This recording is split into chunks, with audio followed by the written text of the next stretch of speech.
The news cycle goes so fast, I can't keep up with it. This week, one of the big things in the news was drama at Google over a memo sent by this young man, James Damore, who actually also has a degree, a PhD in biology. And it's an interesting topic which I won't really go into fully, because in many ways the real question is who would want to work at Google? Because when you say Google, you think about, everybody pays attention to the cafeteria and the restaurants and the food, but Google doesn't provide all those good eats and all that fun stuff for nothing. They, in some ways, run kind of a coding sweatshop. They pay people highly. They give them great food, and the reason they make the campus so wonderful to be on is because they want their coders to stay there all the time and work. And so Glassdoor.com, which kind of rates workplaces, says Google's a great place to work if you're a workaholic, because they'd rather you didn't even have to sleep, but lo and behold, human beings have to sleep, so there they have to work. But that gets into this question of what makes success and excellence in this world. Because on one hand, you all have probably heard of the normal distribution, that's the red line here, that people for the most part, when it comes to talent, when it comes to all kinds of things, kind of fall along the normal distribution. But the way things work out, talent really looks more like this, which is called a Pareto distribution. And that's consequently also how money tends to work out in the culture. Because very, very few people have very, very great talent, and those few people with great talent tend to get all of the rewards that come to us. We see this in sports. We see this in the business world. We see this in just about everything. There's a lot of people who can do some things, but there's very, very few. They're maybe way at this end, or on this scale, they're way at this end. There's very, very few people who can actually have everything turn out right for them. As we've been looking at Solomon, we've been talking a little bit about OJ, and I'm going to keep working on OJ as we work with Solomon, because they actually have a lot in common. And a couple of weeks ago, we talked about OJ. And OJ was such an immense running back, such a tremendous talent. The first person to break through 2,000 yards in an NFL season. And not only was he enormously talented, but he was bright, and he was charismatic, and he could speak well, and everybody loved him. And if you can't appreciate how difficult it is to be a top-flight running back, even to make it into the NFL as a running back, you can look at the news this week. And Reggie isn't here this morning, so we can talk fantasy football. You have to remind him of this, Nancy, that Ezekiel Elliott, who is this upcoming, he's going to be number one in how many drafts, is suspended for 6 weeks. Why? Domestic violence.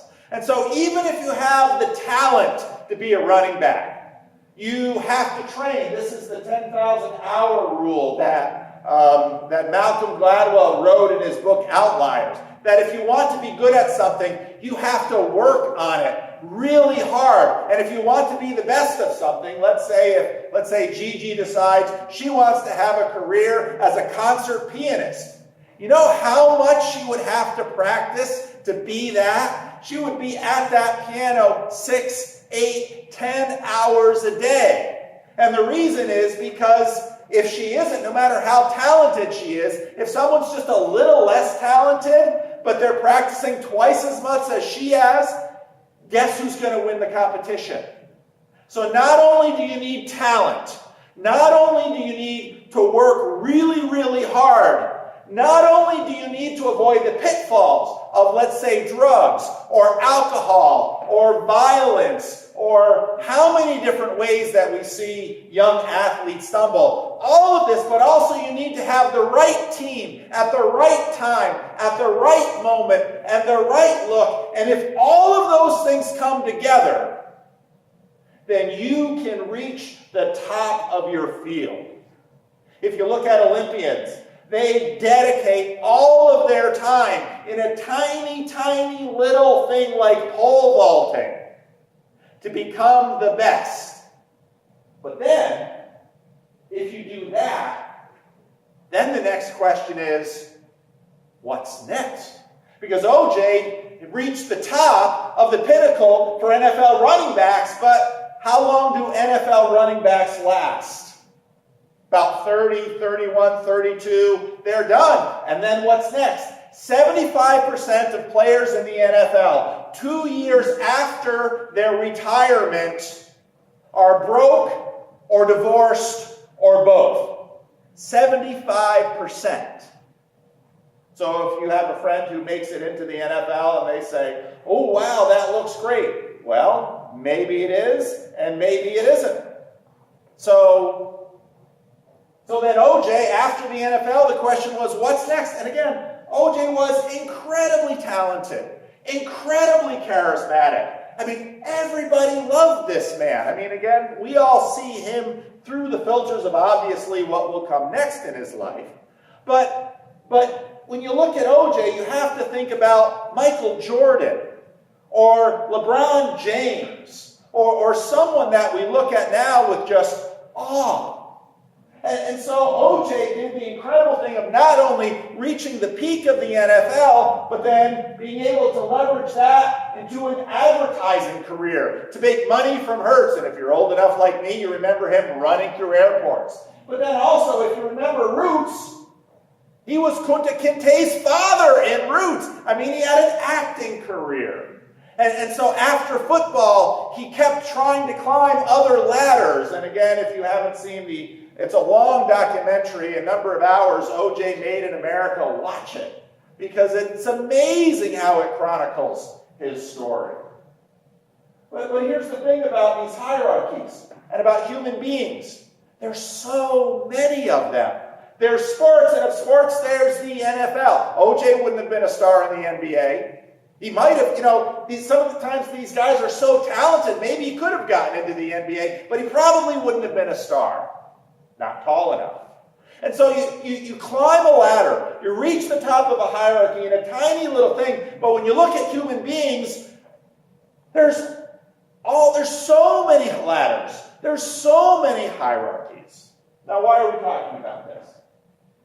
Because we're looking at Solomon right now, and when you look at how Solomon is portrayed in the Bible, Solomon, which incidentally in Hebrew means shalom, basically means he's the total package. And when we read about Solomon, we keep reading about this. Solomon has wisdom, which in the Old Testament means not just, oh, he's smart, or oh, he's wise. It means he has success in just about everything. And when you read the beginning of 1 Kings, you see Solomon has success in everything he puts his hand to. He knows science. He knows the law. He knows how to judge people. He knows how to do things. And what we see is people coming from all over the world to visit him and to learn from him. And what this has produced for him is wealth and power and fame for his nation. And the climax of this story comes in 1 Kings 10 with the Queen of Sheba. Sheba is probably a kingdom down by Yemen. When the Queen of Sheba heard about the fame of Solomon and his relationship with the Lord, now pay attention, because unlike in our secular world where we imagine, well, OJ was just born with the right genetics at the right time and place and skills to rise to the top of his pyramid. In the ancient world, they'd say anybody who has this kind of gifts and skills must get it from God.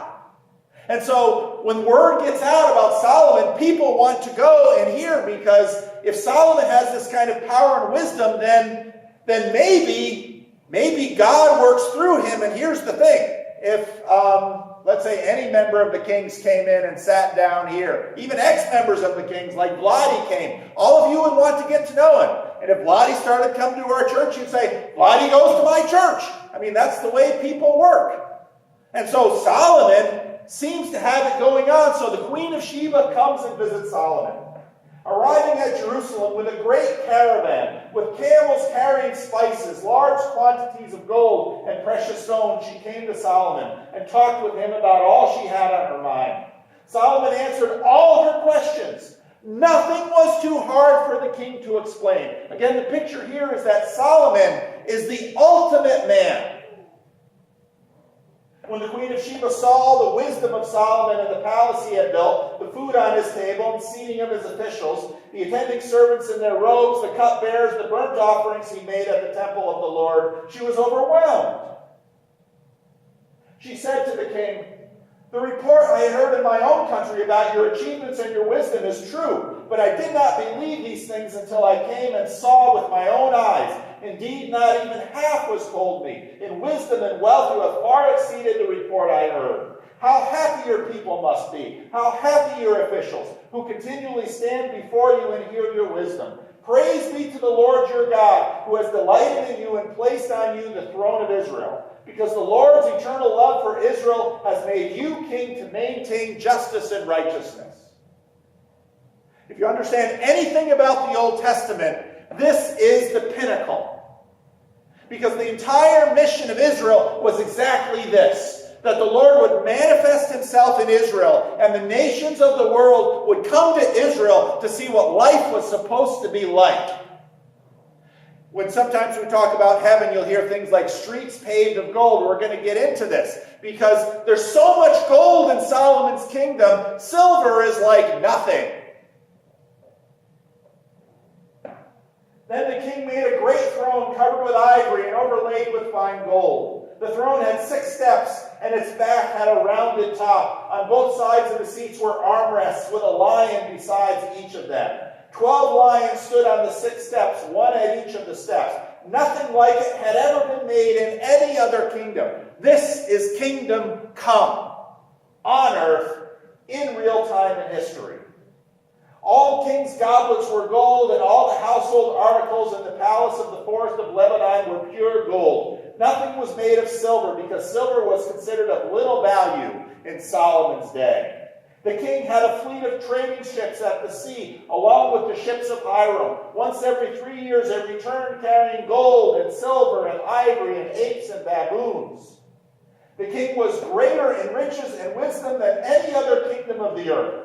The whole world sought audience with Solomon to hear the wisdom God had put on his heart. This is the picture of kingdom come in an Old Testament perspective. Year after year, everyone who came brought a gift. Articles of silver and gold, robes, weapons, and spices, and horses and mules. This is Solomon at the top of the hierarchy, at the top of every hierarchy. This is kingdom come. He is the best. And everyone in the world wants to know and be around the best. Now, any anthropologist will talk to you about mate selection in hierarchies. How, in fact, generally speaking, what do men look for in women? Thank you. You know, we're so bashful about telling the truth sometimes. What do women, generally speaking, look for in men? Money, power, success. So why is it our current president has had 3 beautiful, young wives? Because he's so good looking? I won't ask you to make public comment on that. But here's the thing. This is the way the world works. And then there's the question, why do powerful men risk it all by cheating on their beautiful wives? Why? We see it all the time with politicians, don't we? Then we see that awkward news conference where the guy is standing there and the wife is standing there, and we're watching because we really expect her to slug him. I still love him and I'm going to stay with him. But what does it mean? So OJ had a beautiful wife that he married, who is at USC, had a beautiful family. No womanizer. In fact, he was cheating on her when he met her. his second wife. And you just look at all the pictures, and you see, for ladder climbing, womanizing is not really about sex. It's about conquest. It's about another hierarchy. It's about another world. It's about another achievement. This we don't have from the Bible, but Jewish scholars for years, when they talked about the language surrounding the visit of the Queen of Sheba, imagine that Solomon and the Queen hooked up. As we get into Solomon next week, we'll get the impression that for an emperor in the ancient world, well, you just took women. That's what you did. And we'll talk about that next week.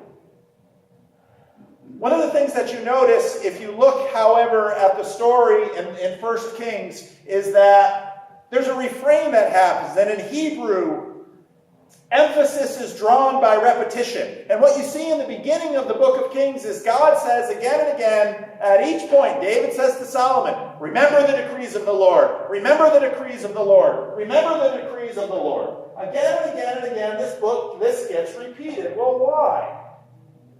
Well, here's the funny thing about human beings. You may reach the top of your dominance hierarchy. You may be at the top of your high school class. You may be at the top of your college class. You may win a scholarship. You might win an award at your work. Everyone in your immediate surroundings might think you're the greatest. And as you climb ladders, you might climb city ladders and state ladders and country ladders and become famous in all of the world. But we as human beings also know, and we're the only creature in the world that does this, we travel through time. And if you reach the top of a ladder, you reach the top of a ladder now.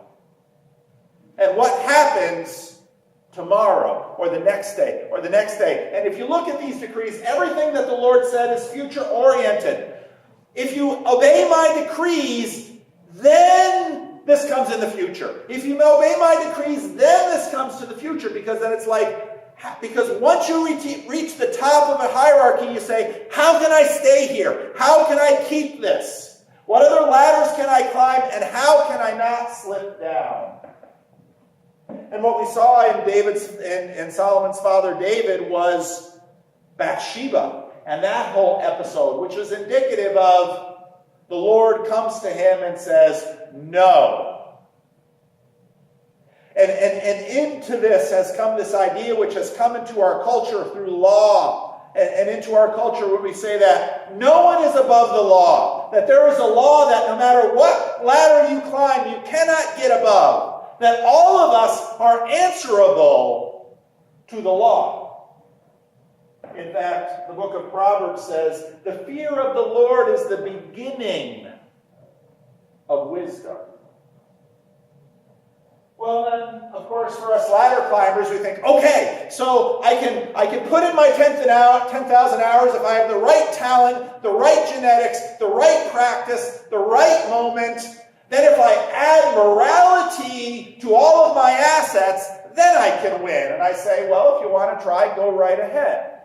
But this gets into the message of the Old Testament and the message of Solomon, because if Solomon, the man who was wiser than anybody else, the man who climbed to the top of the pinnacle, the man who did all of this, and where kingdom had come in terms of Israel, if he can't sustain that, what makes you think you can? In fact, the story gets picked up in the New Testament. Just then a man came to Jesus and asked, Teacher, what good thing must I do to gain eternal life? In other words, the man says, I know there's something else. What do I need to do to hold on to it? And even the idea of eternal life says, to hold on to it and never have it pass from me. Jesus is so, it's hard to describe how wise, smart, precise, incisive Jesus is here. Because he says, why do you ask me about what is good? If you just take that away from this morning and ponder that this afternoon, that'll keep you busy this afternoon. Jesus replied, there is only one who is good. If you want to enter life, keep the commandments. In other words, Jesus is saying, you don't need any special secret knowledge from me. You've got the book. Follow it. Oh, okay. Well, he's got an answer for Jesus. Which ones? Which is incredibly insightful too, because it's like, okay, but like, can I cheat on certain commandments and focus on other ones? And because some are easier for me than others. Jesus says, you shall not murder, you shall not commit adultery, you shall not steal, you shall not give false testimony, honor your father and mother, and love your neighbor as yourself. And the man says, all of these I've kept. Oh, okay. Really? But okay, we'll grant you that for now. What still do I lack? This guy is a ladder climber. It's got to be something more. And here's the thing about ladder climbers. They see the law as instrumental. In fact, they see everything as instrumental, including people. How do I get to the next level? By stepping on this guy. How do I get to the next level? By beating that one. How do I get to the next level? Well, I need a trophy wife right here, because if my wife is especially beautiful, then everyone will look at me and say, oh, he must have something going on, even if he looks like that. Jesus answered, if you want to be perfect, go sell your possessions and give to the poor, and you will have treasure in heaven. Then come and follow me. Now, a lot of times people read this and say, oh, I get it. It's about selling all your stuff. Well, go ahead and sell all your stuff if you want to. It's not the point. Jesus puts his finger exactly on what he knows this man won't do. And then what? And then what? When the young man heard this, he went away sad because he had great wealth. What is great wealth usually an indication of? That you've dominated multiple hierarchies. So, are you going to take your shot at the hierarchies? Are you going to get better and better and climb higher and higher and narrower things? Are you going to try and compete across them? There will always be another ladder, and every peak that you reach, once you hit the top, you will be terrified about sustaining it. That is life. Then Jesus said to his disciples, whoever wants to be my disciple, must deny themselves, take up their cross, and follow me. Whoever wants to save his life will lose it. Did I have this off the whole time, Raj? Sorry. But whoever wants to lose it for my sake, for whoever wants to save their life will lose it. Whoever loses their life for me will find it. What good will it be for someone to gain the whole world yet forfeit their soul? Or what can anyone give in exchange for their soul? For the Son of Man is going to come in his Father's glory with his angels, and then he will reward each person according to what they have done. What is Jesus saying? I think you can read it. Jesus is saying, go ahead and climb your ladders. See where it gets you. What Jesus is also showing is that he is at the top of the ladder. And when he gets to the top of the ladder, because in fact he's there at the top of the ladder by birth. I don't care how much I would try, I could never be a running back like O.J. Simpson, or a basketball player like LeBron James, or probably anywhere near as smart as James DeMoore. Just wasn't given the genetics. No matter how hard I work, it's not going to happen.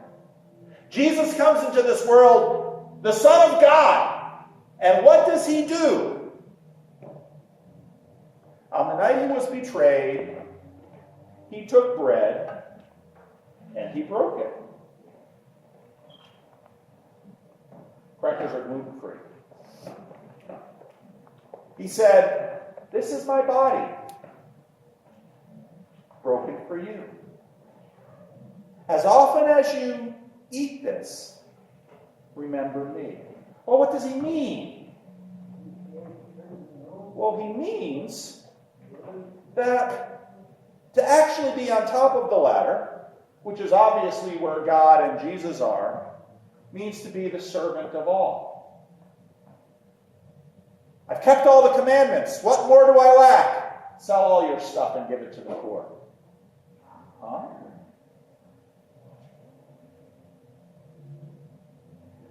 How then should you live? Well, have you kept all the commandments? Go ahead, keep them. You should. Have you climbed to the height of your ladder? Go ahead, that's fine, climb. Are you at the top of multiple ladders? Good for you. But when you get to the top, realize what the top is for. Because the top is for everyone at the bottom. When you take this meal today, what you are saying is that it's Jesus' kind of ladder that you wish to be on.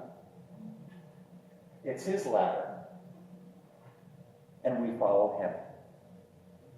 The table is for you.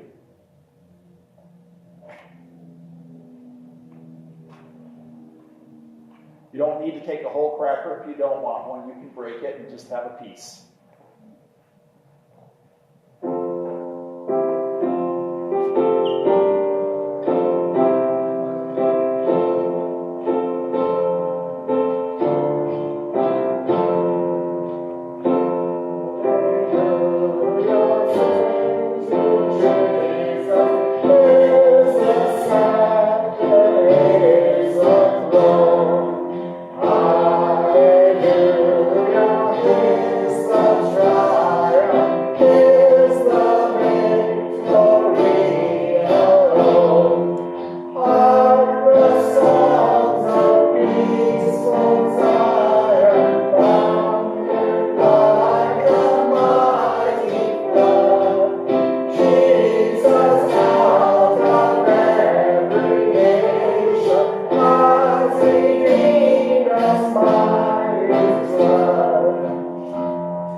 Remember and believe that the king of this world became nothing so that you could be forgiven of all your sins.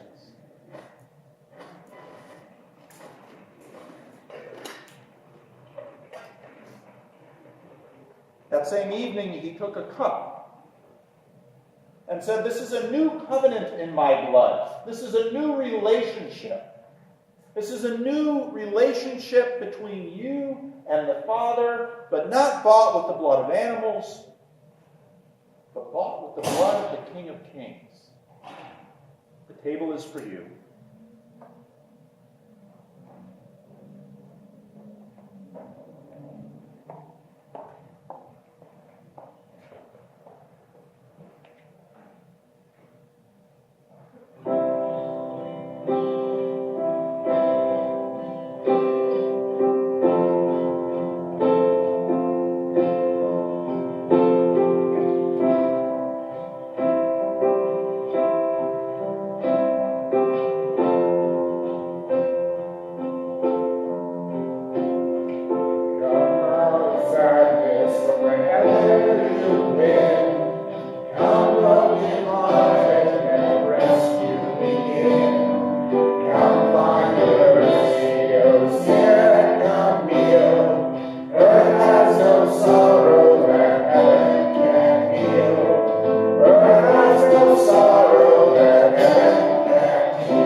as you are, but he doesn't leave us where we're at.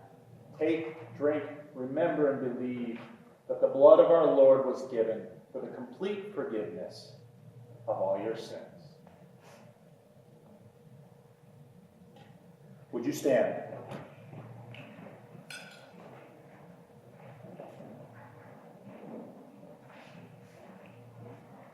The Lord bless you and keep you. The Lord make his face to shine upon you and be gracious to you. The Lord turn his face towards you and give you his peace. Amen.